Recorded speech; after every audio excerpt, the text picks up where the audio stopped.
Al-Muzani. So ghairu min as-salaf. So ni adalah pendapat beberapa salaf lah, dan pendapat ni dipilih juga oleh Imam Asy-Syaukani, As-San'ani, Ahmad Syakir dan Al-Albani. Ni ada pendapat beberapa ulama yang terkemudian lah, pada tahun lebih kurang 200 tahun yang terakhir ni lah. Syaukani, San'ani semua. So Ahmad Syakir, Al-Albani semua baru lah, macam baru meninggal dalam beberapa puluh tahun. So apakah dalil nak mengatakan bahawa ni? So kita dah bawa tadi kan pendapat mengatakan arak ni najis kan. So kita bawa pula pendapat apa mengatakan dalil tu tak najis. So antara ni dia kata kita tak jumpa salah satu salaf pun yang mentafsirkan rijs dalam ayat Quran tu sebagai najis. Itu satu lah dalil pertama. Sebab tadi kita sebut kan apa dalil tu dalam Quran tu Allah kata innamal khamru wal maisiru wal ansab wal azlamu rijsun. Rijsun tu diterjemah, difahami oleh mazhab Syafi'i sebagai najis. So dia nak kata bahawa dalam dia nak cari apa ni, ulama-ulama salaf tak ada yang mentafsirkan rijsun tu sebagai najis. Sebab kita tengok dari segi logik ni pun takkanlah macam makanan yang nak ikat berhala tu najis kan. Ataupun takkanlah macam katakan benda yang berkaitan apa daun apa ni baling untuk tengok nasib tu najis kan. Ataupun judi tu takkan judi najis. Daun teruk najis tak? Kan? Kalau kita fikir daun teruk najis tak? Adakah kita pegang daun teruk kena basuh tangan? Tak kan? Daun teruk tu haram kalau kita berjudi lah kan. Tapi daun teruk sendiri kita pegang tak najis. So dia lawan balik lah pendapat tu. Maknanya pertama dia nak kata bahawa dia tak tafsiran rijsun tu sebagai najis tu tak tepat lah dia kata.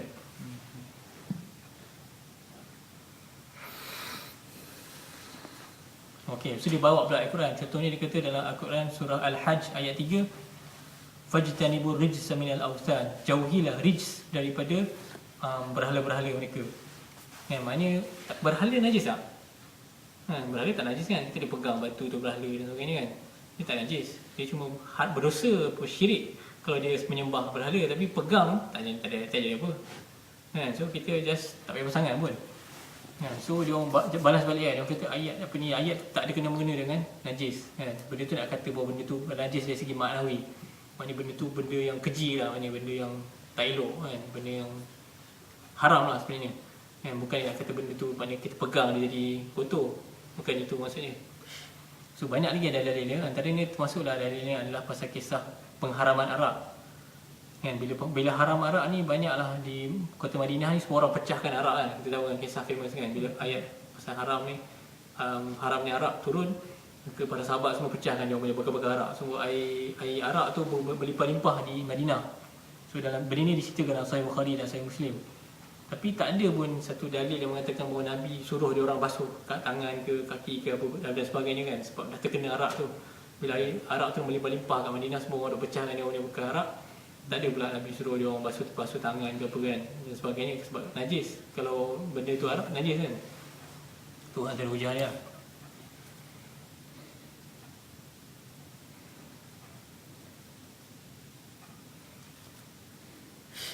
So dan dari segi sudut lain, setiap benda yang najis haram dimakan. Betul tak? Setiap benda yang najis haram dimakan. Contohnya macam haram lah kita nak minum air kencing kan. Minum kencing manusia lah ni. Tak boleh minum kencing manusia. Tak boleh nak makan najis dan sebagainya kan. Najis manusia. Tapi tak semua benda yang haram tu adalah najis. Tak semua benda yang haram adalah najis. Contohnya kita haram untuk haram kita apa? Haram apa? Kita haram minum paraquat. Sebab itu racun. Paraquat tahu?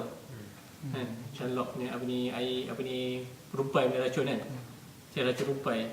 Kita haram makan tu sebab kalau kita makan kita mati lah. Biasanya kalau kita makan jumlah yang cukup kan.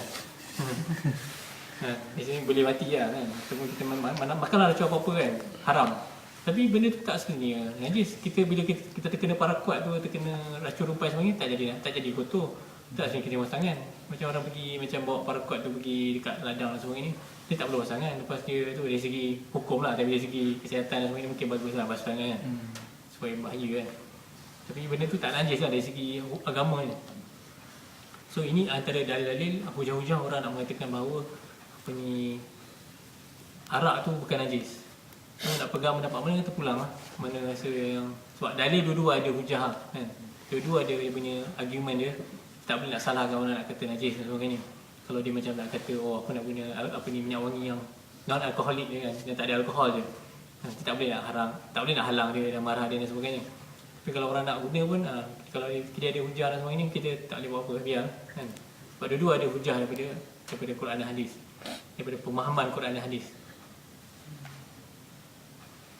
So itu pertama bab arak. Dalam 25. Okey, keduanya anjing dan babi. Okey, ini paling panjang ni. Anjing dan babi. Sensitif kan. Ringkas saja. So, okey, apa dalil nak kata foto ni lah. So, dalil dia adalah dalil yang kita tahu lah. Daripada qala Rasulullah SAW, tuhuru ina'i ahadikum idza walaw fihi al-kalb ay yaghsilahu sab'a marrat kulahunna biturab. Rawahu Muslim. Hadis riwayat Muslim, Nabi kata kalau anjing jilat dalam bekas kamu kan, satu bekas anjing tu jilat kena basuh 7 kali, salah satu dengan air tanah kan. Nah, itu dalil yang orang guna. Sebab Mazhab Syafi'i dia kata babi ni lebih kotor daripada anjing kan. Kata anjing kotor ataupun anjing Nabi dah sebut lah, bukan nak kata anjing kotor kan, tapi anjing Nabi dah sebut kena basuh 7 kali kan, salah satu dengan tanah. So adakah kalau anjing macam tu, babi rasa lagi teruk? Dia orang kata kan, so, babi lagi teruk, lagilah kena sama lah maknanya. So dia orang kata berdasarkan tu dia orang kiaskan. Dia kata anjing dan babi, sama kan tu. So sama kena basuh 7 kali. Maknanya 7 kali salah satu dengan air tanah. Tapi mazhab lain tolak lah, macam okey, kita baca dia punya detail kan. Tapi tak terlalu detail kan. Kita macam just secara ringkas lah. Sebab kalau kita tengok uraian ulama pasal babi ni pun terlalu detail lah, macam boleh jadi sejam. Contohnya kan, antara yang ulama bincang, katakan kita kahwin dengan orang Kristian atau orang Yahudi kan. Sebab orang Islam boleh kahwin dengan Kristian Yahudi kan. Tahu kan, kalau dalam Quran sebut. Apa itu Kristian Yahudi tu cerita lain pula lah. Tapi kan, orang Islam selalu umumnya boleh kahwin dengan Kristian Yahudi kan. Sahabat-sahabat Nabi ada buat. Nabi pun pernah kahwin dengan Yahudi kan. So menunjukkan bahawa kahwin dengan Kristian Yahudi okey. So macam mana pula kalau kita kahwin dengan Kristian, apa ni, isteri kita orang Kristian, dia nak makan babi, boleh tak kita halang dia? Ulama sampai berdebat tu Mazhab Syafi'i kata boleh, kita kena haramkan dia daripada makan babi, kena halang dia daripada makan babi. Sebab kita tak nak cium dia makan babi kan, itu faham tak? Dia duduk hurai dari sudut tu. Tapi mazhab Malik, Imam Malik kata tak boleh, kita tak boleh halang dia, itu hak dia nak makan babi. Sebab dia bukan orang Islam, dia orang Kristian atau Yahudi. So dia nak makan babi, biar dia. Imam Malik punya pendapat. So banyak lah isu-isu babi ni kan, kalau nak dibaca sesuatu. Tapi kita just pergi secara ringkas ni. Tapi babi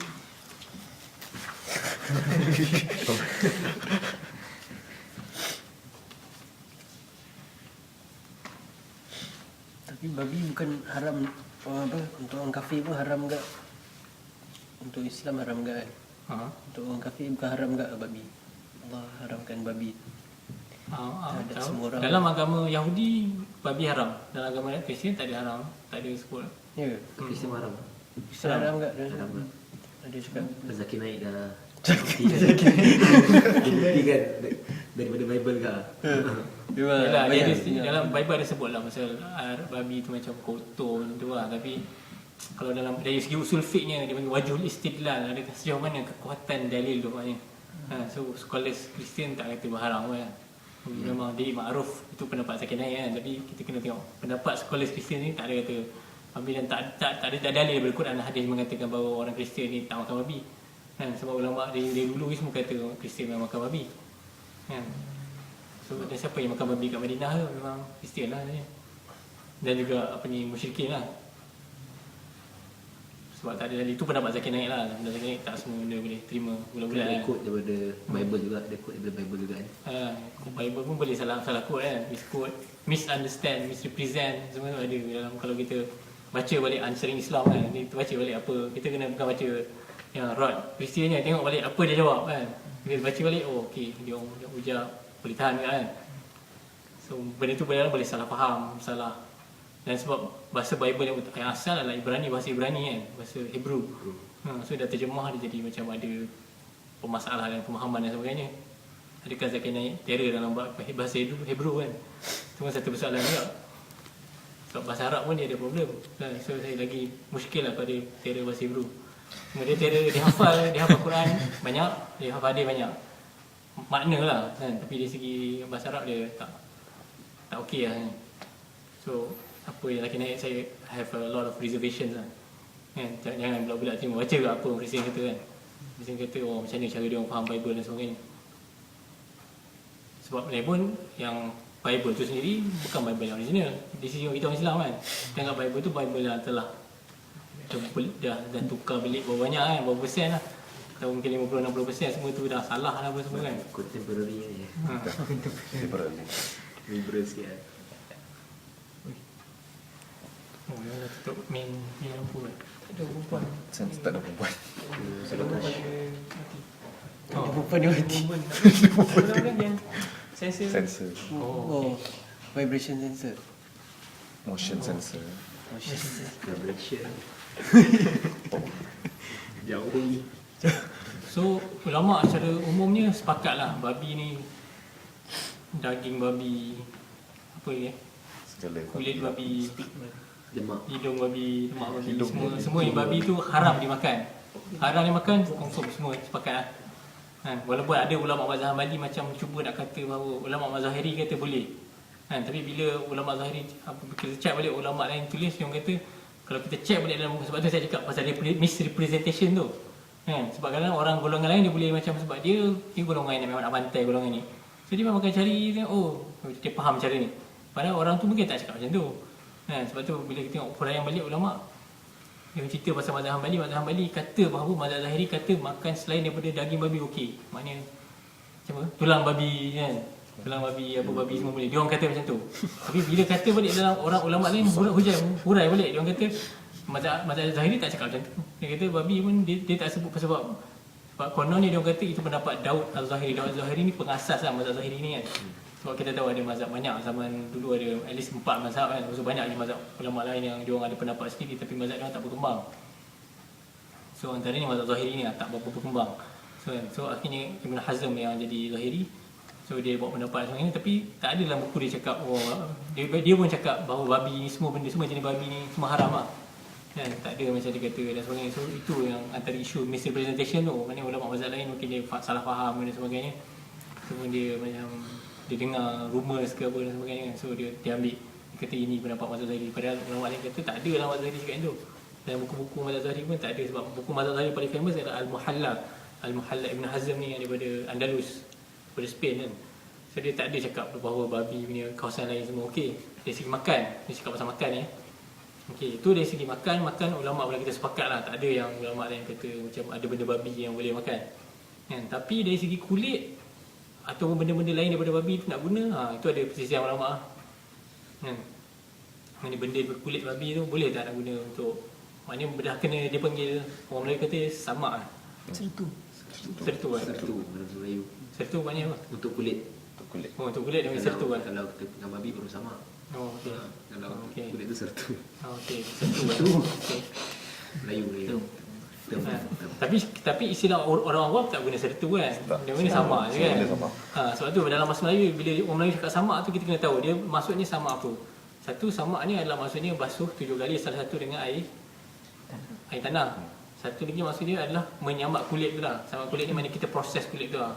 Maknanya kita proses guna alat kimia, mungkin guna asid sikit, alkali sikit, macam-macam lah. Dia ada lah combination dia kalau kita baca kat Google dan sebagainya kan.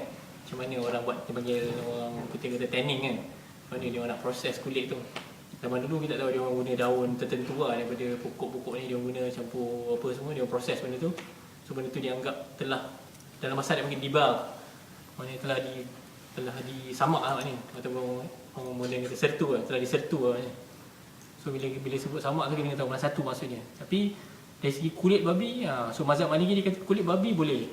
Atau benda-benda lain daripada babi boleh guna lah, maknanya untuk benda lain, bukan makan lah. Mungkin nak guna untuk kasut ke, handbag ke. Mazhab Syafi'i. Mazhab Maliki. Syafi'i tak boleh. Syafi'i tak boleh apa-apa dengan babi. Kasut tak boleh. Kasut boleh babi. Cuma mazhab Syafi'i cuma cakap babi laut boleh makan. Babi laut.